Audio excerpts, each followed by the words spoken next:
نحمده ونصلي ونسلم على سيدنا ومولانا محمد رسوله النبي الأمين المكين الحنين الكريم الرؤوف الرحيم. أما بعد، أعوذ بالله من الشيطان الرجيم. بسم الله الرحمن الرحيم. لا إكراه في الدين. صدق اللہ مولانا العظیم. معزز سامعین و ناظرین، اللہ رب العزت کا شکر ہے جس کی توفیق سے ہم ایک نہایت اہم موضوع پر، جس کی عصر حاضر میں مسلمانوں کو بھی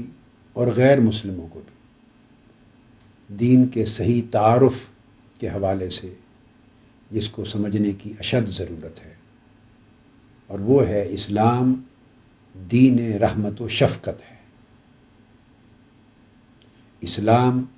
دین آسانی و سہولت ہے. اسلام دین امن و محبت ہے. یہ اسلام کا ایک بنیادی تصور ہے،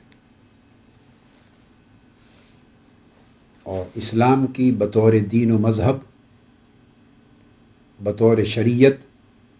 بطور نظام حیات،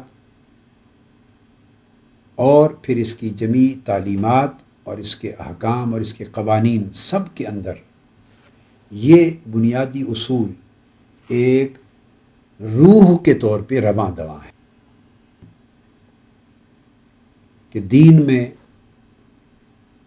کوئی جبر اور کوئی زبردستی کسی سطح پر نہیں ہے.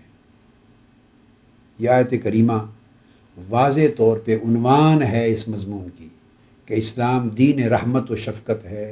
اور اسلام دین آسانی و سہولت ہے، اور اسلام دین امن و محبت ہے، اور اسلام دین اخلاق و دعوت ہے. جب قرآن مجید نے یہ ارشاد فرمایا سورہ البقرہ کی آیت نمبر 256 میں، جسے میں نے شروع میں تلاوت کیا، لا اکراہ فی الدین، کہ دین میں کوئی زبردستی نہیں ہے، اس آیت کریمہ پر میں تفصیلی گفتگو پچھلی نشست کے اختتام میں کر چکا ہوں. اب آج میں اس آیت کریمہ کے علاوہ دیگر قرآنی مقامات کا مطالعہ اپنے آج کے بیان میں شامل کرنا چاہتا ہوں. مختصراً اس قدر سمجھ لیں کہ اسلام نے اپنا اصولی مزاج بتا دیا ہے. اپنی تعلیم و تربیت اور اپنے حکم اور اپنے قانون کا ایک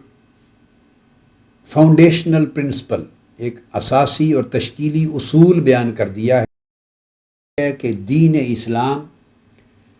اس کا کوئی پہلو، اس کی کوئی تعلیم اور اس کا کوئی حکم جبر پر، سختی اور زبردستی پر مبنی نہیں ہے. خواہ اسلام کا معاملہ ہو غیر مسلموں کے ساتھ،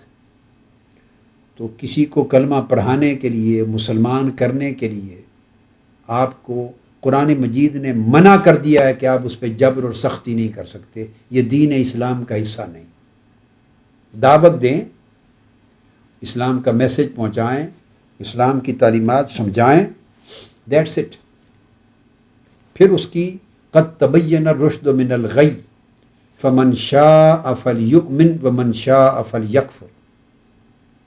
پھر اس کی مرضی پر، اس کے اختیار پر، اس کی ثوابدید پر، اس کی فری ول اور کانسنٹ پہ چھوڑ دیں. اس کی اپنی آپشن ہے. قرآن مجید نے دوسرے مقام پر اس کی وضاحت کی، فرمایا کہ اس قرآن کے اور حضور علیہ الصلوۃ والسلام کی نبوت و رسالت کی تعلیمات کے ذریعے حق اور باطل، خیر و شر، درست اور غلط واضح کر دیا گیا ہے، وہ بیان کر دیا گیا ہے. اب فمن شاء فلیؤمن، اب جس کا جی چاہے ایمان لے آئے، جس کا جی چاہے کفر پہ رہے. اب یہ اللہ رب العزت نے اصولی طور پہ دعوت دے دینے، دین کی پیغام پہنچا دینے اور دین کا سب کو سمجھا دینے کے بعد اب یہ اس کی مرضی اور ثوابدید پہ چھوڑ دیا ہے۔ اس میں کسی مبلغ، کسی داعی، کسی فرد، کسی جماعت کے کارکن، حتیٰ کہ اسلامک گورنمنٹ اور اسلامک اسٹیٹ کو بھی اپنی غیر مسلم رعایا کی حد تک بھی کسی پر جبر کرنے کا اختیار نہیں ہے کہ وہ ان کا مذہب بدلیں یا انہیں جبراً دہشت گردی کے ذریعے، سختی کے ذریعے، سزا کے ذریعے ہراساں کر کے اسے اسلام میں داخل کیا جائے۔ یہ عمل ہی غیر اسلامی ہے۔ اور جہاں تک مسلمانوں کا اپنا تعلق ہے، ان کو بتایا جا رہا ہے کہ دین کا فہم اور دین کی معرفت حاصل کرو کہ دین اسلام کا کوئی پہلو نہ تمہاری فطرت کے خلاف ہے، نہ تمہارے انسانی مزاج کے خلاف ہے، نہ تمہاری بنیادی بشری صلاحیتوں کے خلاف ہے، اور نہ ہی اس کا کوئی حکم تمہاری استعداد اور تمہاری طاقت اور تمہاری جو توانائی ہے اس سے بڑھ کر ہے، کہ جسے تم اپنے لیے زبردستی تصور کرو، جبر تصور کرو، مجبوری تصور کرو، اکراہ تصور کرو، نہیں۔ دین اسلام دین فطرت ہے۔ اب یہ مسلمانوں کے لیے اسلام اپنی تعلیمات کے اعتبار سے کس طرح جبر اور زبردستی سے پاک دین ہے اور آسانی اور سہولت کے اصول کے اوپر قائم ہے، کس طرح، اور اس کا مطالعہ آج کر رہے ہیں۔ تو اس لحاظ سے اسلام نے اور قرآن مجید نے اور حضور علیہ السلام کی سنت نے، حدیث پاک نے بنیادی اصول وضع کر دیے ہیں جن کا مطالعہ ہم آیات قرآنی اور حدیث نبوی کے ذریعے کر سکتے ہیں۔ ایک اصول ان میں وضع کیا رفع الحرج یا عدم الحرج۔ عدم الحرج کا مطلب یہ ہے کہ اسلام کی دین کی تمام تعلیمات میں کہیں بھی تنگی نہیں رکھی گئی، نیرونیس نہیں رکھی گئی، انکنوینئنس نہیں رکھی گئی۔ اس کو ہم کہیں گے avoidance of narrowness, avoidance of inconvenience. Islam کی تعلیمات ایسی ہیں کہ جن میں اوائڈ کیا گیا ہے every kind of inconvenience and narrowness, ہر قسم کے جبر سے، ہر قسم کی سختی سے، ہر قسم کے کوئرشن اور کمپلشن سے، اور ہر قسم کی انکنوینئنس سے، جبر سے اسلام کی تعلیمات نے اوائڈ کیا ہے کہ حکم اس طرح دیے جائیں، نہیں۔ اور جہاں کوئی جبر، کوئی سختی تھی اس کو ریموو کیا ہے، removal of inconvenience, removal of narrowness. اس پر پہلا اصول اسلام کا، قرآن و حدیث کی تعلیمات کا اور احکام شریعت کا اس پر قائم ہے۔ ارشاد فرمایا گیا قرآن مجید میں هُوَ اجْتَبَاكُمْ وَمَا جَعَلَ عَلَيْكُمْ فِي الدِّينِ مِنْ حَرَجٍ۔ یہ سورہ حج کی آیت نمبر 78 ہے۔ ارشاد فرمایا کہ اس نے تمہیں چن لیا، امت مسلمہ بنایا اور تمہارے لیے دین اسلام کو منتخب کر لیا، اور پھر اس نے جو دین دیا تمہیں اسلام، اس دین میں قطعی طور پر کہیں بھی کوئی تنگی، کوئی حرج، کوئی سختی پیدا نہیں کی۔ یہ قرآن مجید نے بنیادی اصول وضع فرما کے ہمیں عطا کر دیا، ایک بنیادی اصول دے دیا گیا۔ سورہ بقرہ میں بھی، سورہ حج میں بھی بیان کیا۔ یہ تو قرآن مجید کا ارشاد بیان تھا سورہ حج کی آیت نمبر 78 میں کہ اللہ تبارک و تعالیٰ نے کہیں بھی تمہارے لیے تنگی نہیں رکھی۔ اسی مضمون کو قرآن مجید کی سورہ المائدہ میں بھی بیان کیا گیا۔ وہاں ارشاد فرمایا ما یرید اللہ لیجعل علیکم من حرج ولکن یرید لیطہرکم ولیتم نعمتہ علیکم لعلکم تشکرون۔ اب آیت کریمہ کے اس پہلے حصے پر توجہ کریں۔ فرمایا ما یرید اللہ لیجعل علیکم من حرج، اللہ رب العزت نے یہ کبھی چاہا ہی نہیں کہ تمہاری زندگی میں کوئی تنگی پیدا کرے، اپنے کسی حکم کے ذریعے، اپنے کسی قانون کے ذریعے، اپنے کسی فرمان کے ذریعے، اوامر و نواہی کے ذریعے، احکام شریعت کے ذریعے، تعلیمات اسلام کے ذریعے۔ یہ اللہ کا ارادہ ہی نہیں ہے کہ وہ تمہیں کہیں بھی زندگی میں تمہارے لیے تنگی پیدا کرے۔ وہ جب بھی کوئی حکم تمہیں دیتا ہے، اگر تم اس کی تہ کو، اس کی روح کو، اس کی غرض و غایت کو سمجھنے کی کوشش کرو تو وہ اصل میں، حقیقت میں تمہارے لیے آسانی کا سبب بننے والا ہے، فلاح کا سبب بننے والا ہے، سہولت کے ساتھ دیتا ہے، تمہاری صلاحیت اور استعداد کی مطابقت میں دیتا ہے۔ یہ دو آیات کریمہ سورہ المائدہ کی، کہ جہاں فرمایا کہ اللہ کا ارادہ ہی نہیں کہ تمہیں تنگی میں مبتلا کرے، اور سورہ الحج کی جہاں فرمایا کہ اس نے دین کے اندر تمہارے لیے تنگی سرے سے بنائی ہی نہیں ہے۔ یہ پہلا اصول دے دیا اللہ رب العزت نے، عدم الحرج اور رفع الحرج کا، جو واضح کرتا ہے، لا اکراہ فی الدین کی توضیح کرتا ہے، وضاحت کرتا ہے کہ دین میں کوئی تنگی، جبر اور سختی نہیں ہے۔ پھر قرآن مجید نے اس کے بعد مزید ارشاد فرمایا، دوسرا اصول جو قرآن مجید اور حدیث نبوی سے ثابت ہوتا ہے، وہ ہے قلت تکلیف۔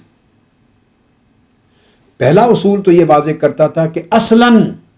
دین اسلام میں جبر، تنگی، پریشانی، نیرونس، انکنوینئنس، مشکل جو ہے وہ پیدا ہی نہیں کی گئی، اور کوئی حکم اصلاً قائم ہی نہیں ہے تنگی اور جبر اور مجبوری اور سختی کے اصول پر۔ پہلا تو یہ تھا کہ اوریجن، جو بیسک سپرٹ ہے، جو اوریجن ہے احکام قرآنی اور احکام دین کی اور احکام سنت کی، ان کے اندر اصلاً تنگی اور سختی نہیں ہے۔ اب دوسرا اصول قلت تکلیف۔ قلت تکلیف کا اصول یہ ہے کہ اللہ تبارک و تعالی ہر شخص کی استعداد کو دیکھتا ہے، مسافر اور مقیم کے فرق کو دیکھتا ہے، بیمار اور صحت مند کے فرق کو دیکھتا ہے، جوان اور بوڑھے ضعیف آدمی کے فرق کو دیکھتا ہے، بچے اور جوان کو دیکھتا ہے، عالم اور جاہل کو دیکھتا ہے، کمزور و ناتواں اور صحت مند و طاقتور کو دیکھتا ہے، پھر امیر اور غریب کو دیکھتا ہے، استعداد کو دیکھتا ہے۔ ایک کے پاس اگر پیسے کم ہیں تو اس کے لیے حج فرض نہیں کیا۔ میں یہ مثالیں بھی بعد میں دوں گا۔ ایک شخص کے لیے اگر وسائل نہیں ہیں، اس کے پاس مال نہیں ہے، تو اس پر زکوٰۃ واجب نہیں کی، حالانکہ ارکان دین میں سے ہے۔ یہ مثالیں انشاءاللہ بعد میں آئیں گی، میں صرف کنسیپٹ کی کلیئرٹی کے لیے ایسی دو باتیں کوٹ کر دی ہیں۔ تو دوسرا یہ کہ ہر شخص کی استعداد کو، اس کی صلاحیت کو، اس کی کیفیت کو، ایبیلٹی کو، اس کی کیپیبلٹی کو، اس کی کیپیسٹی کو دیکھتا ہے، اور اس کے لیے حکم اس کے حال کے مطابق جو نافذ کیا جاتا ہے، اس میں یہ اہتمام ہوتا ہے کہ یہ اس کی طاقت سے بڑھ کر حکم نہ ہو، کہ جو یہ ادا نہ کر سکے، اس کی استعداد سے زیادہ نہ ہو جائے۔ لہذا اگر استعداد سے زیادہ ہو، کسی کی طاقت سے بڑھ کر ہو، تو اس کے لیے اسے اس تکلیف کو، یعنی رسپانسبلٹی کو، اس شرعی لائبلٹی کو کم کر دیا جاتا ہے، ریڈیوس کر دیا جاتا ہے۔ اس کو کہتے ہیں لیسننگ آف ڈیفیکلٹی۔ ریڈیوسنگ کا ایک عمل ہے، ریڈکشن کی جاتی ہے اس کی لائبلٹی میں، اس کی رسپانسبلٹی میں، اس کی صلاحیت کے مطابق اس کا وزن اس کے اوپر ڈالا جاتا ہے۔ اس کو قرآن مجید نے واضح کیا، لا یکلف اللہ نفسا الا وسعها، کہ اللہ تبارک و تعالی کسی جان کو اس کی طاقت اور استعداد سے بڑھ کر اس پر بوجھ نہیں ڈالتا، اس کی طاقت اور اس کی استعداد سے بڑھ کر کسی شخص کو مکلف نہیں ٹھہراتا اللہ تبارک و تعالی۔ یہ سورہ بقرہ کے اندر آیت نمبر 286 تھی، لا یکلف اللہ نفسا الا وسعها۔ تو ایک قاعدہ اور کلیہ دے دیا اللہ تبارک و تعالی نے، کہ جس پر بھی اللہ تبارک و تعالی جو حکم نافذ فرماتے ہیں، جو حکم واجب ہوتا ہے، اور جس حکم کی ادائیگی اس کے ذمہ لازم ہوتی ہے، وہ اس کی عمر، اس کی صلاحیت، اس کی استعداد، اس کی طاقت، اس کی صحت، اس کا فہم، سمجھ اس کے حال کے مطابق ہوتی ہے، تاکہ وہ اس کی جان پر تکلیف کا باعث نہ بنے، اس کی ہمت سے بڑھ کر بوجھ کا باعث نہ بنے۔ دوسرا یہ قاعدہ اور کلیہ اللہ تبارک و تعالیٰ نے بیان کر دیا۔ پھر اس کے ساتھ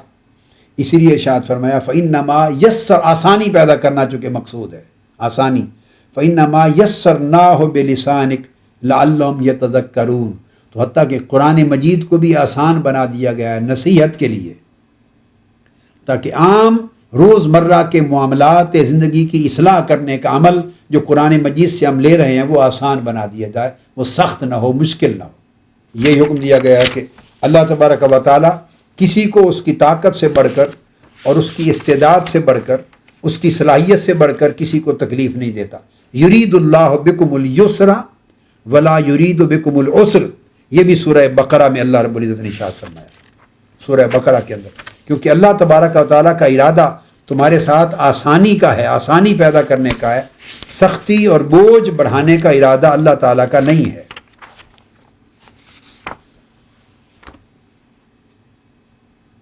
اس لیے ارشاد فرمایا قلت تکلیف، لیس علی الاعمی حرج ولا علی الاعرج حرج ولا علی المریض حرج، سورہ النور اور سورہ فتح میں یہ بیان کیا، النور آیت نمبر 61، کہ جو حکم دیا گیا روزہ رکھنے کا،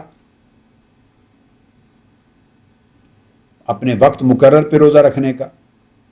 یا جو احکام دیے گئے اللہ تبارک و تعالی نماز کے لیے جا کے مسجد میں نماز پڑھنا ہے، یا دیگر احکام اور فرائض کی ادائیگی ہے، ان کا وجوب ہے، حج پہ جانا ہے، یہ سارے احکام ہیں، ساتھ مختلف سچویشنز کو سامنے رکھ کر فرمایا ہاں اگر کوئی مریض ہے تو اس پر حرج نہیں ہے۔ وہ احکام پھر مریض کے الگ دے دیے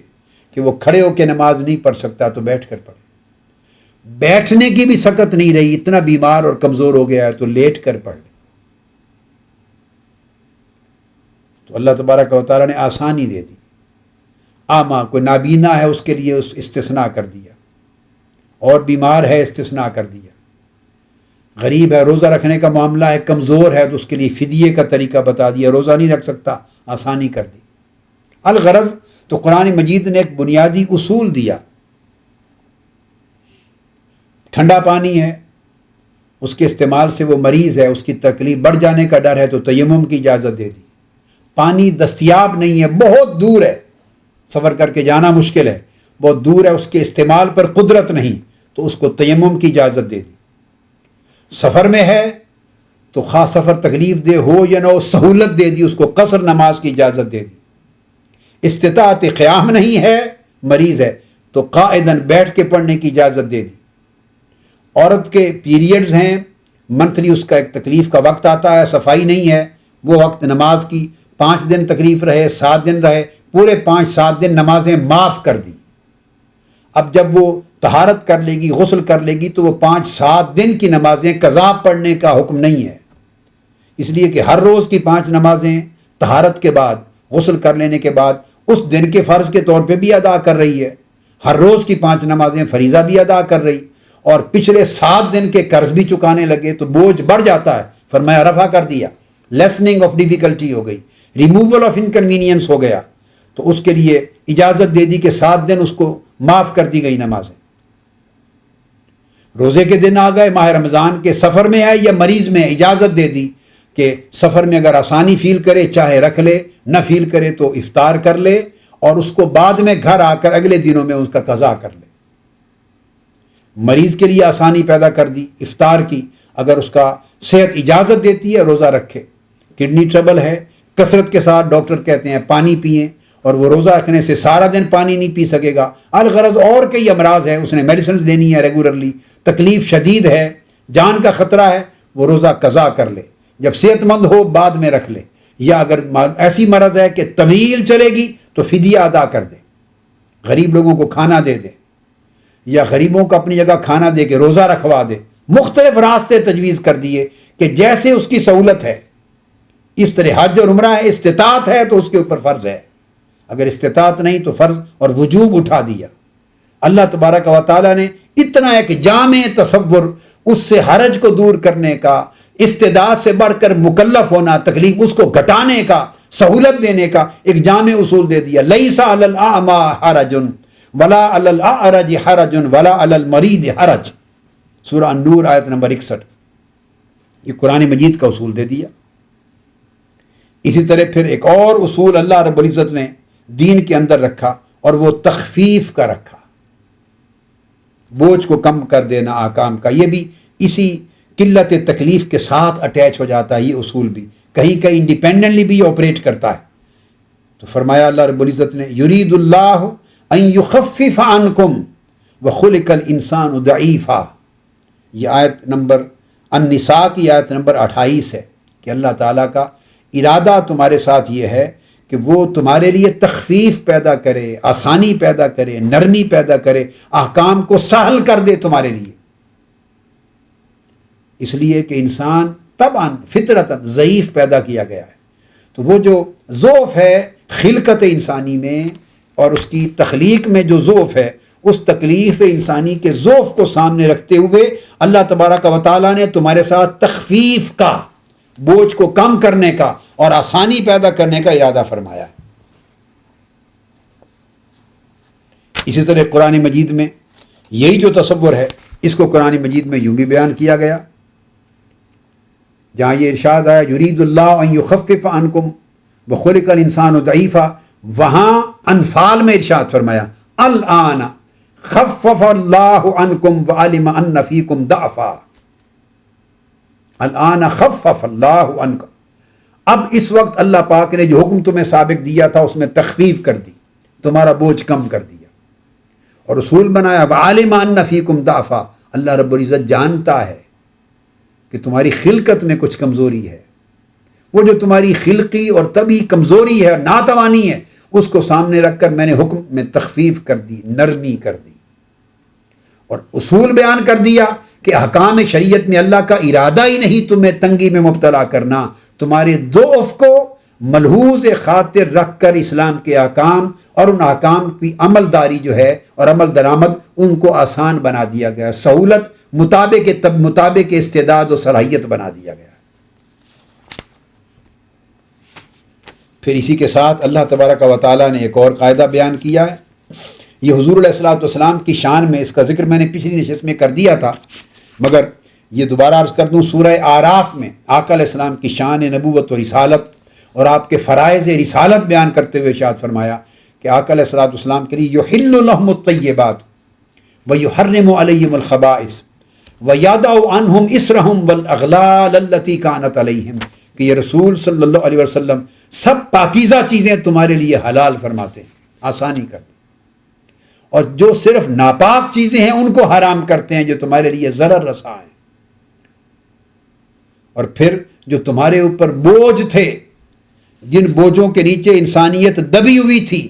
وہ سابقہ امتوں میں اور سابقہ مذاہب میں اور سابقہ ملتوں میں جو مذہبی دشواریاں تھیں، جو قیود تھیں، جو سخت حدود تھیں، جو قوانین اور احکام میں سختیاں تھیں، احکام میں یا تم نے خود اپنے اوپر واجب کر لی تھی از خود، حضور علیہ السلام نے آ کر وہ سارے بوجھ تمہارے اتار دیے ہیں آسان دین اسلام دے کر۔ وَيَضَعُ عَنْهُمْ إِصْرَهُمْ وَالْأَغْلَالَ الَّتِي كَانَتْ عَلَيْهِمْ، اور نافرمانیوں کے باعث تمہارے اوپر جو زنجیروں میں تمہیں جکڑ دیا گیا تھا اور تمہاری کئی نعمتیں سلب کر لی تھیں، اللہ تعالیٰ نے وہ اس رسول کو بھیجا اور رسول کی رحمت کے سبب سے وہ زنجیر توڑ دیے، تمہیں پھر آسانیاں دے دیں، بوجھ اتار دیے، دشواریاں ختم کر دیں، اور جو توق تھے تمہارے گلے میں پڑے ہوئے ان سے تمہیں نجات دے کے تمہیں ایک آسان آزاد زندگی عطا کر دی۔ تو حضور صلی اللہ علیہ وآلہ وسلم کو گویا لبریٹر آف مین کائنڈ ڈکلیئر کر دیا گیا، ریموور آف برڈنز ڈکلیئر کر دیا گیا، لوگوں کو انڈیپینڈنس پرووائڈر بنا دیا گیا کہ حضور علیہ السلام کو لبرٹی انڈیپینڈنس پرووائڈ کرنے والے ہیں، لبریشن دینے والے ہیں، فیسیلیٹیٹ کرنے والے ہیں، ان کے لیے ماڈریٹ راستہ دینے والے ہیں، انتہا پسندی کے راستے ختم کر دیے جو تم نے اپنی زندگی کے لیے خود پیدا کر دیے تھے، جو تمہیں دشوار زندگی جنہوں نے بنا دی تھی تمہارے لیے۔ تو رسول نے تمہارے لیے مرسی پر مبنی، کائنڈنس پر مبنی، سافٹنس پر مبنی، فیسیلیٹی پر مبنی وہ دین رحمت، دین سہولت عطا کر دیا ہے کہ تمہاری زندگی کے سارے بوجھ ختم ہو گئے ہیں۔ تو یہ حضور علیہ السلام کے ذریعے اللہ رب العزت نے اسی میسج کو پھر اور کلیئر کیا۔ پھر اس کے بعد چوتھا اصول دے دیا، اضطرار کی اگر حالت ہو جائے، ایکسٹریم سٹیٹ آف نیسیسٹی پیدا ہو جائے، کہیں مجبوری سخت ہو جائے، تو اس میں احکام صرف ان کے بوجھ کو کم ہی نہیں کرتے، بعض اوقات پورے کے پورے احکام مرتفع کر دیے جاتے ہیں، اس میں مسئولیت مرتفع ہو جاتی ہے۔ اسے شرعی اور فقہی اصطلاح میں ارتفاع مسئولیت کہتے ہیں، ارتفاع مسئولیت، suspension of liability, suspension of answerability, suspension of answerability, وہ جو جواب دہی ہوگی کسی حکم کے باب میں اس کو اٹھا لیا جاتا ہے، حکم اپنی جگہ برقرار رہتا ہے، مگر اس ایک شخص کی خاص مجبوری کی یا کمزوری کی حالت کے پیش نظر خاص سچویشن میں اس کے لیے اس کا گناہ اٹھا دیا جاتا ہے، اس کو رخصت دے دی جاتی۔ اس کے ارشاد فرمایا اللہ رب العزت نے کہ جو جو کچھ حرام ہے، حرمت علیکم المیتۃ والدم ولحم الخنزیر وما اہل بہ لغیر اللہ والمنخنقۃ والموقودۃ والنطیحۃ وما اکل السبع الا ما ذکیتم، وہ تمام چیزیں جو اللہ نے تمہارے لیے حرام کر دی، تمام حرمات کا، محرمات کا ذکر کرنے کے بعد اینڈ پر ارشاد فرمایا اللہ تبارک و تعالیٰ نے سورہ بقرہ میں بھی، سورہ انعام میں بھی، سورہ النحل میں بھی ارشاد فرمایا فَمَنِ اضْطُرَّ غَيْرَ بَاغٍ وَلَا عَادٍ فَلَا إِثْمَ عَلَيْهِ، یہ سب چیزیں حرام ہیں تمہارے لیے، خون حرام ہے، خنزیر حرام ہے، یہ خون حرام ہے بہتا ہوا، مردار حرام ہے، اللہ کے نام کے سوا ذبح کے وقت اگر کسی بت کا، جیسے مشرک اور کفار کرتے تھے یا آج کرتے ہیں، کسی بت کا نام لے کر اس کے نام پر ذبح کیا گیا جانور وہ حرام ہے، از خود طبی موت مر جانے والا جانور وہ حرام ہے جو ذبح نہیں کیا شرعی طریق سے، ٹکر لگی مر گیا وہ حرام ہے، ذبح نہیں کیا گیا، گرا مر گیا وہ حرام ہے چونکہ ذبح نہیں کیا گیا، زکوٰۃ شرعی نہیں ہوئی، شرعی طریق سے ذبح نہیں ہوا، الغرض یہ سارے جانور اس طریق سے حرام کر دیے۔ اور اینڈ پر فرمایا فَمَنِ اضْطُرَّ، لیکن سن لو اگر کوئی شخص انتہائی اضطرار کی حالت میں مبتلا ہو گیا، اس کے پاس حلال شے میں سے کھانے کا کچھ نہیں، اتنا محروم معاش ہے، اتنا تنگ دست ہے کہ کچھ نہیں بچا حلال کھانے کا کہ جو کھا پی کر وہ اپنی جان بچا سکے، زندگی بچا سکے، اور اس کے پاس اتفاق سے سفر میں ہے یا کسی ایسے جگہ میں ہے سوائے حرام کے کچھ نہیں ہے، ان چیزوں کے علاوہ بھی کوئی حرام ہو سکتا ہے، صرف حرام دستیاب ہے، ایک extreme state of necessity create ہو گئی، ارجنسی کریٹ ہو گئی، کہیں اگر ہو جائے، بس ایک پاسبلٹی کو قرآن ایکسپلور کر رہا ہے، ڈسکس کر رہا ہے، اگر ایسی سچویشن آ گئی کہ کوئی شے کھا کر جان بچانے کے لیے بھی تمہارے پاس حلال نہیں ہے تو یاد رکھیں، تو پھر نیت نافرمانی کی نہ ہو اور نیت حرام خوری کو زندگی میں عادت بنانے کی نہ ہو، فلا اثم علیہ فمن اضطر غیر باغ ولا عاد، اگر اللہ کی نافرمانی اور بغاوت کا ارادہ نہ ہو اور اس حرام چیز کو کھانے اور استعمال کرنے کی عادت بنا لینے کا طریقہ نہ ہو اور ایکسٹریم سٹیٹ آف نیسیسٹی، حالت اضطراری بھی ہو، تین شرطیں پوری ہوں کہ ایکسٹریم ارجنسی ہو، حلال میں سے کچھ دستیاب نہ ہو کھانے کا، اور نافرمانی کا ارادہ نہ ہو کہ آدمی ایک ہیلا بہانہ تلاش کر رہا ہے اور اس کو پرپیچویٹ نہ کرے، اپنی ہیبٹ نہ بنا لے، اگر تین شرائط پوری کرتے ہوئے آدمی حرام کھا کر بھی جان بچا لے فلا اثم علیہ، اسے گناہ ہی نہیں ہوگا، سرے سے گناہ نہیں ہوگا، بشرطے کہ ان تین شرائط پر مشتمل اس کی ارجنسی ہے۔ یہ قرآن مجید میں جا بجا اس کو واضح کیا گیا، اس کو بڑی تفصیل کے ساتھ بیان کیا گیا۔ آپ اندازہ کیجئے اب اس مقام پر قرآن مجید نے اپنا اصول بیان کیا ہے کہ لا اکراہ فی الدین کے اصول کی توضیحات ہیں، رفع حرج کے ذریعے بتا دیا، قلت تکلیف کے ذریعے بتا دیا، تخفیف کے ذریعے بتا دیا، رخصت اور استثناء کے ذریعے بتا دیا۔ رخصت کو ایگزمپشن کہتے ہیں، ایکسیپشنل پرمیسیبلٹی، ایکسیپشنل پرمیسیبلٹی، حالت استثنائی میں اسے اجازت دے دی جو عام حالات میں جس شے کی اجازت نہ تھی، ایگزمپشن کلاز وضع کر دی، تو اصلاً کسی حکم میں سختی نہیں رکھی گئی تھی، پھر ہر حکم آسان تھا اپنی اصل کے اعتبار سے، مگر کسی آدمی کی خاص حالت کے پیش نظر اگر اس کے لیے مشکل بن گیا تو پھر قلت تکلیف کی صورت میں اس کے لیے اس کو نرم کر دیا، آسان بنا دیا۔ تیسرا، کوئی ایسی سچویشن بعض لوگوں کے لیے آ گئی، ایک زمانے میں ایک وقت میں ایسی سچویشن آ گئی کہ ان کے لیے اسے پریکٹس کرنا اگر امپاسبل ہو گیا، بڑا سخت ہارڈ ہو گیا اور ایکسٹریملی بڑا انبیئریبل برڈن کا باعث بن گیا، تو اس کے لیے تخفیف کا راستہ کھولا، ریڈکشن کا راستہ کھولا۔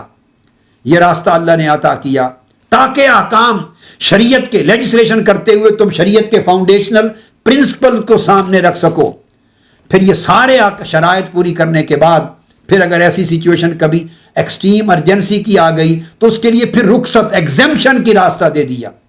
ایکسیپشنل پرمیسیبلٹی کو ایک لا بنا دیا. یہ سارے راستے دیے, پھر گریجویلٹی دے دی, تدریج. تمام احکام جو شریعت کے نازل ہوئے, قرآن 23 برس میں نازل کیا گیا.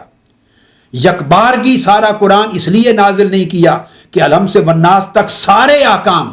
جو اگر اکٹھا قرآن ایک ہی دن میں آقا علیہ السلام پہ نازل کر دیا جاتا اور امت کو عطا کر دیا جاتا تو قرآن مجید کے سارے احکام جو رفتہ رفتہ درجہ درجہ گریجولی 23 برس میں نازل ہوتے رہے اور نافذ ہوتے رہے, وہ سارے کے سارے یکبارگی صحابہ کرام پہ نافذ ہو جاتے. وہ مینٹلی پریپیئر بھی نہ ہوتے, ہر بندہ اتنا سٹرونگ نہ ہوتا کہ ان کو ریسیو کر سکے, انہیں امپلیمنٹ کر سکے اور آسانی کے ساتھ پرپیچولی کانسٹنٹلی اس پر عمل درآمد کر سکے. تو اللہ تبارک و تعالیٰ نے 23 برس میں احکام نازل کیے. اور مکہ معظمہ کی سچویشن زندگی کی چونکہ بڑی ٹف تھی, وہاں انہیں مورلی پریپیئر کیا جا رہا تھا, انہیں اسپریچولی پریپیئر کیا جا رہا تھا, ان کے اندر ایمان کو مضبوط کیا جا رہا تھا, تقویٰ کو, توکل کو, توحید کو, تعلق رسالت کو, آخرت کے ایمان کو اور جواب دہی کو اللہ کے حضور, اس کو مضبوط کیا جا رہا تھا. لہذا 13 برس تک اللہ تبارک و تعالیٰ نے تمام احکام شریعت کو جو عبادات سے متعلق تھے یا معاملات سے ان کو مؤخر کر دیا, اور 13 برس تک وہ فرائض نازل نہیں کیے. پورے 13 برس مکی زندگی کے نماز تک فرض نہیں کی, روزہ فرض نہیں کیا, حج فرض نہیں کیا, زکوٰۃ فرض نہیں کی, جہاد فرض نہیں کیا مکی زندگی میں, اور دیگر حلال و حرام کے احکام کئی فرض نہیں کیے. شراب حرام نہیں کی, سود حرام نہیں کیا, بے شمار احکام اور دیگر لے لیجئے. اللہ رب العزت نے اپنے احکام, اپنے فرائض, شریعت کے اوامر و نواہی جن پر مشتمل اسلام کا پورا نظام اور شریعت کا پورا سٹرکچر ہے, 13 برس تک مؤخر کر دیا. اس لیے کہ اس وقت وہ بڑی ٹف سچویشن میں ہیں. کلمہ پڑھتے ہیں تو انہیں سزا دی جاتی ہے, توحید کا نعرہ بلند کرتے ہیں تو انہیں سخت گرم پتھروں کے نیچے انہیں رکھ کر انہیں اذیت دی جاتی ہے, آگ میں ڈالا جاتا ہے, انہیں خون آلود کیا جاتا ہے, پتھروں کی بارش کی جاتی ہے. تو اس وقت ضرورت اس امر کی ہے کہ انہیں تقویٰ دیا جائے, توکل دیا جائے, استقامت پی جائے, ان کا حوصلہ بلند کیا جائے. ایٹ دا سیم ٹائم اب ایسے احکام نہ دیے جائیں کہ وہ ان احکام کی ادائیگی میں ایک طرف لگے رہیں, ایک طرف دعوت اسلام کو پھیلانے کا عمل ہو اور ایمان کو بچانے کا عمل ہو, تو it would be too much difficult for them. تو اللہ تعالیٰ نے انہیں اس حرج سے, اس تنگی سے, اس پریشانی سے نجات دلانے کے لیے اندازہ کریں اپنی اسکیم نفاذ اسلام اور نزول قرآن کی ایسی دی کہ 13 برس تک سارے احکام مؤخر کر دیے. یہ ہے اسپرٹ اسلام کی. اس سے اسلام کے مزاج کو سمجھنا چاہیے, اللہ اور اللہ کے رسول کی تعلیمات کے بنیادی فلسفے اور روح کو پانا چاہیے. اور پھر جب ہجرت مدینہ ہو گئی تو ہجرت مدینہ کے بعد دیکھیے پہلا سال, اب چاہیے تھا کہ ہجرت ہو گئی, آقا علیہ الصلوۃ والسلام انڈیپینڈنٹ کفار و مشرکین کے مظالم سے بچ گئے, آتے ہی سارے احکام دے دیے جاتے, نہیں. یکبارگی پھر مدینہ طیبہ میں بھی احکام نافذ نہیں فرمائے. ہجرت مدینہ ہوئی, سٹل ابھی کچھ ٹف ٹائم تھے, تو کچھ سوشل ریکوائرمنٹس تھی, کچھ اکنامک ریکوائرمنٹس تھی, پولیٹیکل ریکوائرمنٹس تھی, تو صحابہ کرام کو اس طرف متوجہ کر لیا. تو آقا علیہ السلام نے آتے ہی کتنی تدریج ہے, ارتقاء ہے, گریجویلٹی ہے, ایک گریجول پروسیس ہے اسلام کے ریویلیشن کا, اسلام کی امپلیمنٹیشن کا. آتے آقا علیہ السلام نے ان کے اندر سوشل انٹیگریٹی پیدا کرنے اور اکنامک سٹیبلٹی دینے کے لیے مواخات مدینہ کیا. مہاجرین و انصار کو ملا کر ان کے اندر اخوت کا رشتہ جوڑ دیا, انہیں بھائی بھائی بنا دیا. اس لیے کہ جو مہاجرین آئے تھے ان کے پاس تو روزگار نہیں تھا, وسائل نہیں تھے, تو بجائے اس کے کہ ان کی توجہ ایک پورے اسلام کے سسٹم آف لائف کو اڈاپٹ کر کے یاد کرنے, راسخ کرنے پہ لگ جاتی, نہیں, پہلے اکنامکلی اسٹیبلائز ہو جائیں, معاشی الجھنوں سے نجات پا جائیں, سکون مل جائے. تو یہ جب بھی اسلامک سٹیٹ ہوگی, اسلامی نظام ہوگا, اور اسلامی نظام اور اسلامی احکام اور شریعت کے قوانین کا نفاذ ہوگا, تو اس کے نفاذ میں یہی ترتیب اسلام کی وضع کی جائے گی کہ اسلامک سوسائٹی وہ ہوگی کہ پہلے اکنامک سٹیبلٹی دی جائے گی تاکہ لوگ ہاتھ اٹھا کر منگتے نہ بنے پھریں، ان کی عزت نفس مجروح نہ ہو۔ یہ اسلام کا سب سے پہلا عمل تھا۔ یہی وجہ ہے کہ امت مسلمہ آج بھی جیسے سوات کے، مالاکنڈ کے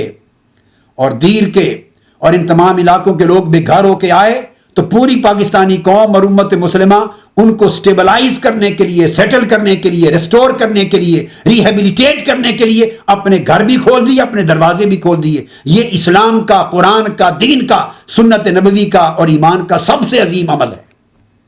یہ کریکٹر دیا، یہ سنت آقا علیہ السلام کی جو ہجرت مدینہ کے بعد سب سے پہلے انہیں سٹیبلائز کیا اکنامکلی، اور انصار کے ساتھ ان کو جوڑا تاکہ وہ ان کے کاروبار میں شریک ہو جائیں اور وہ تجارت کر سکیں۔ اور جب اکنامکلی انہیں سٹیبلائز کر لیا تو اگلا سٹیپ اٹھایا آقا علیہ السلام نے، اس کے بعد مواخات مدینہ کے بعد میثاق مدینہ کا ایک دستور لکھا۔ یہود تھے جو ڈومیننٹ قبائل تھے اور ڈومیننٹ کمیونٹی تھی مدینہ کی، ان کے ساتھ آقا علیہ السلام نے ایک معاہدہ کیا، ایک الائنس بنایا۔ اب پولیٹیکل سٹیبلٹی کی طرف بڑھے، پولیٹیکل سٹیبلٹی، مواخات مدینہ سے اکنامک اینڈ سوشل سٹیبلٹی ان کو مل گئی۔ اب مواخات کے بعد میثاق مدینہ سے مسلم کمیونٹی کو، امت مسلمہ کو پولیٹیکل سٹیبلٹی ملی، اسٹرینگتھ ملی ایز اے نیشن۔ تو حضور علیہ السلام نے صحیفہ تیار کیا جس کو الصحیفہ کہتے ہیں، میثاق کہتے ہیں مدینہ کا۔ اس کی کتاب میں نے مرتب کی ہے۔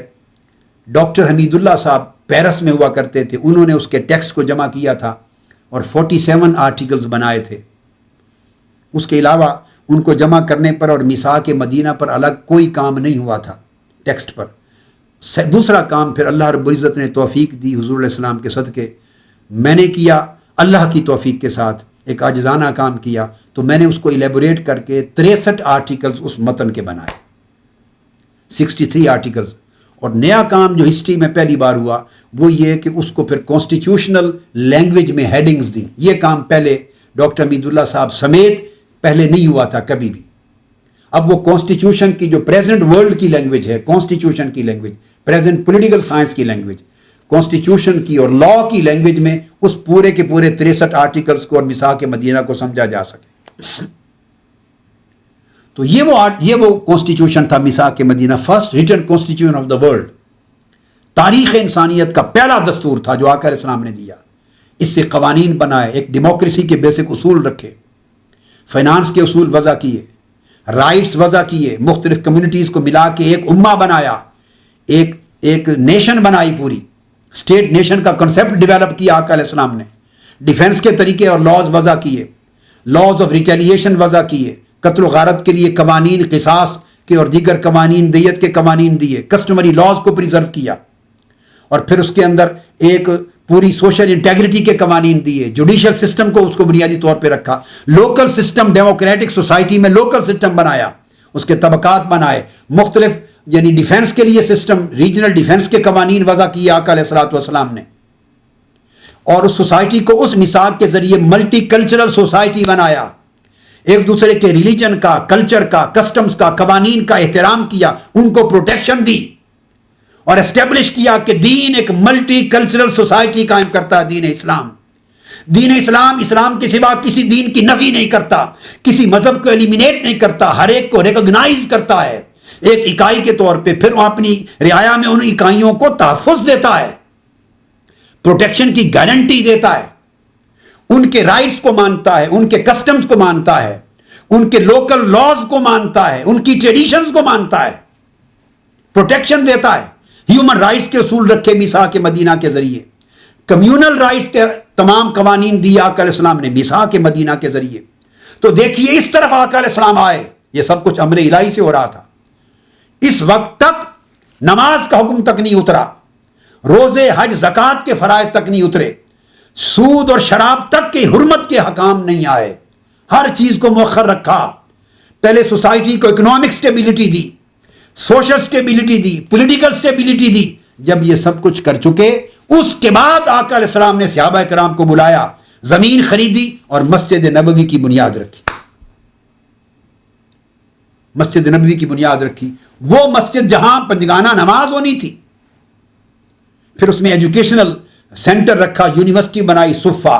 پہلی خانقاہ بھی بنی، پہلی یونیورسٹی بھی بنی، درسگاہ بھی بنی، تربیت گاہ بھی بنی۔ آپ اندازہ کریں مواخات اور میثاق کے بعد آقا علیہ السلام مسجد کی طرف آئے، جو اسپرچل اور ریلیجس ایکٹیویٹیز کا سینٹر ہے، اور آف کورس باقی بھی تمام ایکٹیویٹیز کا مرکز اس وقت وہی تھا کیپٹل میں۔ اور پھر احکام آنا شروع ہوئے دوسری صدی ہجری سے، پھر نماز کے احکام آئے ہیں، پھر اعلیٰ ازل قیاس آتے چلے گئے، پھر مناکحات کے احکام آئے ہیں، معاملات کے احکام آئے ہیں، پھر روزے حج زکوٰۃ کے آتے رہے ہیں، آخر وقت تک جہاد کے آئے ہیں، پھر ربا کی حرمت کے آئے ہیں، شراب کی حرمت کے آخری زمانے میں آپ اندازہ کیجئے آخری ایام میں آئے ہیں۔ گریجولی لوگوں کو جوں تیار کیا جاتا رہا تو احکام اتارے جاتے رہے، تاکہ احکام اس وقت اتریں جب ان کے دل و دماغ کی زمین تربیت مصطفیٰ سے پہلے تیار ہو چکی ہو۔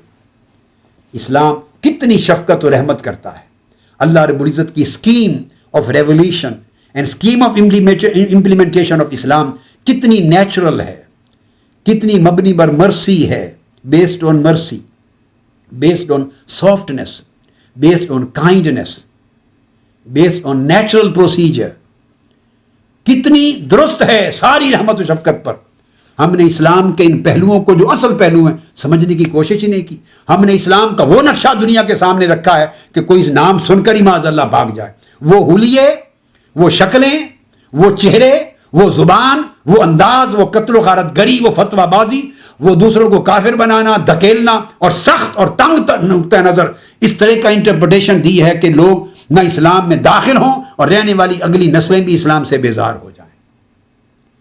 یہ جو نقشہ اسلام کا ٹیرورسٹک نقشہ، ایکسٹریمسٹک نقشہ، conservative interpretation, radical interpretation, radicalistic interpretation, extremistic interpretation, terroristic interpretation, militancy کی انٹرپریٹیشن، قتل و غارت گری کی، مار کٹائی کی، بندوق کی، گولی کی، بم کی، یہ جو کچھ نقشہ ہم دے رہے ہیں یہ اسلام نہیں ہے۔ یہ کفر میں بھی بدتر عمل کوئی ہوگا، یہ اسلام کا نقشہ نہیں ہے، یہ قرآن کی تعلیم نہیں، یہ سنت نبوی کی تعلیم نہیں، یہ اس اسلام کی تعلیم نہیں جو مدینہ طیبہ کی سرزمین سے اور بارگاہ مصطفیٰ سے اوریجنیٹ ہوئی تھی، اور جس پر صدیاں امت مسلمہ کے طبقات قائم اور دائم چلے آئے۔ تو مضمون جو میں بیان کر رہا تھا وہ یہ تھا کہ اسلام کا مبنی بر آسانی ہونا، مبنی بر رحمت ہونا، پھر ان اصولوں کے ساتھ گریجویلٹی پر قائم ہے۔ پھر گریجویلٹی کے بعد استثناء کا تذکرہ آ گیا اس میں کہ کس طرح استثناء اور کس طرح رخصت دی جاتی ہے مختلف سچویشنز میں۔ اب حضور صلی اللہ تعالیٰ علیہ وآلہ وسلم نے اب یہ قرآن مجید کی آیات ہو چکی، اب اسی مضمون کو آگے بڑھانے کے لیے اب میں ریفرنس کچھ دینا چاہتا ہوں جو حدیث نبوی سے اس سبجیکٹ پہ دستیاب ہوتے ہیں۔ حضور علیہ الصلوۃ والسلام کے لیے یہی بات فرمائی گئی۔ اللہ تبارک و تعالیٰ نے فرمایا وَلَوْ كُنْتَ فَظًّا غَلِيظَ الْقَلْبِ لَانفَضُّوا مِنْ حَوْلِكَ، اے میرے حبیب صلی اللہ علیہ وسلم اگر آپ سخت مزاج ہوتے اور سخت دل ہوتے اور درست گو ہوتے، اگر آپ کے مزاج میں سختی ہوتی، آپ کی زبان اور لب و لہجہ میں سختی ہوتی، آپ کے دل میں سختی ہوتی، تو لَانفَضُّوا مِنْ حَوْلِكَ، یہ جو کشاں کشاں پروانہ وار لوگ دوڑے دوڑے آ رہے ہیں اور شمع اور چراغ مصطفی پر شمع بن کر قربان ہوتے جا رہے ہیں اور ہجوم چھٹتا ہی نہیں آپ کے ارد گرد، اگر آپ کے اندر طبیعت میں سختی ہوتی تو سارے چھٹ کے دور بھاگ چکے ہوتے اور آپ کے ارد گرد پروانوں کا، غلاموں کا یہ ہجوم نہ ہوتا، یہ جو مارے مارے آپ کی گلیوں اور کوچوں میں پھرتے ہیں یا رسول اللہ، اے حبیب جو آپ کو تک تک کر ان کی بھوک چلی جاتی ہے، آپ کو دیکھ دیکھ کر ان کی پیاس مٹ جاتی ہے، کوئی غم کوئی دکھ ہو تو آپ کی مجلس میں کشاں کشاں دوڑے چلے آتے ہیں، اس لیے کہ آپ کی بارگاہ میں آپ کے ان کو نرمی ملتی ہے، پیار ملتا ہے، مسکراہٹ ملتی ہے، ان کے دکھوں کا ازالہ ہو جاتا ہے، ان کی بیماریاں بھول جاتے ہیں، بھوک اور پیاس بھول جاتے ہیں، اپنے مصائب اور آلام اور اذیتیں بھول جاتے ہیں ایک آپ کی مسکراہٹ دیکھ کر۔ تو حضور صلی اللہ علیہ وآلہ وسلم کے لیے یہ اصول، یہ آقا علیہ السلام کی یہ سراپا رحمت ہونے کی اس اصول کو بیان کیا، اور قرآن مجید کا کتنا عظیم اعلان ہے حضور علیہ السلام کی نبوت و رسالت کی بابت، وما ارسلناک الا رحمۃ للعالمین، اور ہم نے آپ کو نہیں بھیجا اے حبیب مکرم صلی اللہ علیہ وسلم مگر سارے جہانوں کے لیے سراپا رحمت بنا کر۔ جس طرح آپ نے 63 آیات کا میں نے مطالعہ کروایا پہلے، اسلام کے دین رحمت ہونے اور دین سہولت ہونے کی ان آیات کے علاوہ جو آیات صرف اللہ رب العزت کی صفت رحمت کو بیان کرتی تھی اور اللہ رب العزت کی شان رحمت کا غلبہ اور کثرت بیان کرتی تھی، 63 آیات کا مطالعہ ہم نے پچھلی سب نشستوں میں کیا ہے۔ اسی طرح آقا علیہ السلام کی بے شمار شؤون ہیں اور صفات ہیں اور احوال و کمالات ہیں اور اخلاق حسنہ کے اخلاق عظیم کے بے شمار گوشے ہیں، مگر آپ ساروں کو چھان لیجئے، پڑھ لیجئے، مطالعہ کر لیجئے، صرف ایک ہی صفت اور شان آپ کی ایسی ملے گی جس کو آقا علیہ السلام کا نام لے کر فرمایا کہ آپ سراپا یہ ہیں، آپ ہادی بھی ہیں آقا علیہ السلام، آپ پیغمبر بھی ہیں، آپ مطاع مطلق بھی ہیں، آپ ناصر بھی ہیں، آپ محمد بھی ہیں، آپ محمود بھی ہیں۔ آقا علیہ السلام کے 99 اسماء گرامی کو آپ پڑھ لیجئے، ساری صفتیں اور شانیں ہیں آقا علیہ السلام کی، مگر صرف ایک صفت یہ ہے جس کو اس طریق سے بیان کیا، وما ارسلناک الا رحمۃ للعالمین، اور اے میرے حبیب ہم نے آپ کو نہیں بھیجا مگر سراپا سراسر رحمت بنا کر، اور رحمت کن کے لیے؟ صرف مسلمانوں کے لیے نہیں، جس لیے اللہ رب العزت نے فرمایا تھا کہ میں صرف رب المؤمنین نہیں ہوں، رب المسلمین نہیں ہوں، رب العرب نہیں ہوں، میں رب العالمین ہوں، صرف رب الانس والجن بھی نہیں ہوں، سارے جہانوں کا رب ہوں۔ اس طرح میرا محبوب نبی، میرا محبوب مصطفیٰ صلی اللہ علیہ وسلم سارے جہانوں کی رحمت ہیں، گویا ہر جہان کو اور جہان کے ہر فرد کو اور جہان کی ہر مخلوق کو میرے مصطفیٰ کے در سے رحمت ہی رحمت ملتی ہے، کسی شخص کو در مصطفیٰ سے زحمت نہیں ملتی، وحشت نہیں ملتی، خوف نہیں ملتا۔ جو آتا ہے مصطفیٰ کی بارگاہ میں اس سے نرمی اور تلطف کا سلوک ہوتا ہے، جو آتا ہے لطف و کرم کا سلوک ہوتا ہے، جو آتا ہے اسے فیض و نفع ملتا ہے، جو آتا ہے اسے رحمت و شفقت ملتی۔ فرمایا سراپا رحمت بنا کر بھیجا۔ یہ سورہ الانبیاء میں ارشاد فرمایا گیا آیت نمبر 107، اور پھر قرآن مجید کی سورہ التوبہ آیت نمبر 128 میں فرمایا لقد جاءکم رسول من انفسکم عزیز علیہ ما عنتم حریص علیکم بالمؤمنین رؤوف الرحیم۔ فرمایا کہ تمہارے پاس اللہ کے برگزیدہ رسول تشریف لائے تمہاری جانوں میں سے، تم میں سے، اور ان کے سراپا رحمت ہونے کا عالم یہ ہے، عزیز علیہ ما عنتم، اگر تمہیں معمولی سی بھی کوئی تکلیف ہوتی ہے، مشقت تمہارے اوپر آتی ہے، تکلیف آتی ہے، بوجھ بڑھتا ہے، اذیت ہوتی ہے، تو اس کا دکھ درد یہ رسول اپنی جان پر محسوس کرتا ہے۔ تم جب بھی تکلیف میں مبتلا ہوتے ہو تو اس تکلیف کا اثر رسول اپنی جان میں محسوس کرتے ہیں۔ جب بھی کوئی مشقت میں تم مبتلا ہوتے ہو تو اس مشقت کا پورا احساس اور درد رسول کی جان کو اور آپ کی ذات کو ہوتا ہے۔ اتنا قریب ہیں وہ تمہاری جانوں کے، اتنا قریب ہیں وہ تمہارے احساسات کے، اتنا قریب ہیں تمہارے احوال حیات کے۔ اس لیے تو فرمایا گیا حریص علیکم کی تفسیر کرتے ہوئے، اس لیے جیسے عزیز علیہ ما عنتم اور حریص علیکم، اور تمہارے لیے ہر بہتری کے لیے وہ خواہاں رہتے ہیں، ہر بہتر پہلو، ہر اچھائی کا پہلو، ہر بھلائی کا پہلو، تمہارے لیے ہر خیر کا پہلو، رات دن اسی کے لیے طلبگار رہتے ہیں، پریشان رہتے ہیں، تمہاری سوچ میں رہتے ہیں، تمہاری جانوں سے بھی زیادہ تمہارے فکر مند ہیں۔ اور علیکم بالمؤمنین رؤوف الرحیم، یہ حریص علیکم تھا، اور رہ گئے مومن، یہ پورے عالم انسانیت کے لیے تھا اب تک۔ یہ جو فرمایا عزیز علیہ ما عنتم حریص علیکم، تمہاری دکھ درد کا انہیں احساس ہو جانا اور تمہارے لیے ہر بھلائی کا طلبگار رہنا، یہ جو تعلق رحمت ہے یہ ہر مومن و کافر کے لیے تھا، ہر مرد و زن کے لیے تھا، ہر کس و ناکس کے لیے تھا، تمام انسانیت کے لیے تھا۔ اور رہ گئے مومن، امت مسلمہ بالمؤمنین رؤوف الرحیم، رہ گئے ایمان لانے والے مومن مسلمان آقا علیہ السلام کی امت، ان کے لیے سراپا رؤوف ہیں، سراپا رحیم ہیں، رافت و رحمت ہے، سراپا رقت قلب ہے، سراپا شفقت ہے، سراپا محبت ہے، سراپا رحمت ہے۔ چونکہ آقا علیہ السلام کی رحمت و شفقت ہماری اپنی جانوں سے بھی زیادہ قریب ہے، ہمارے ساتھ فکر مندی جانوں سے زیادہ قریب ہے. اس لیے اللہ رب العزت نے فرمایا النبی اولا بالمؤمنین من انفسہم، کہ یہ نبی صلی اللہ علیہ وسلم مومنوں کی جانوں سے بھی زیادہ قریب ہیں. اب آپ تصور کر لیں کہ جان کا اور ہمارا، ایک بندے کا اس کی جان کا، آپ مثلا مجھے تصور کریں، میں ایک ذات ہوں، ایک شخص ہوں، اور میری جان، اس میں کچھ فرق سمجھ کر سکتے ہیں آپ؟ اب آپ اپنا تصور کریں، آپ اپنے آپ کو دیکھیں، آپ ایک آدمی ہیں، ایک شخص ہیں، ایک جان ہے آپ کی، تو آپ کی ذات اور آپ کی جان میں کوئی فرق آپ کر سکتے ہیں؟ آپ کی شخصیت اور آپ کی جان، آپ کا جسم اور آپ کی جان، آپ کی ذات اور آپ کی جان، یہ لازم و ملزوم ہے، کوئی فرق سمجھ میں ہی نہیں آتا.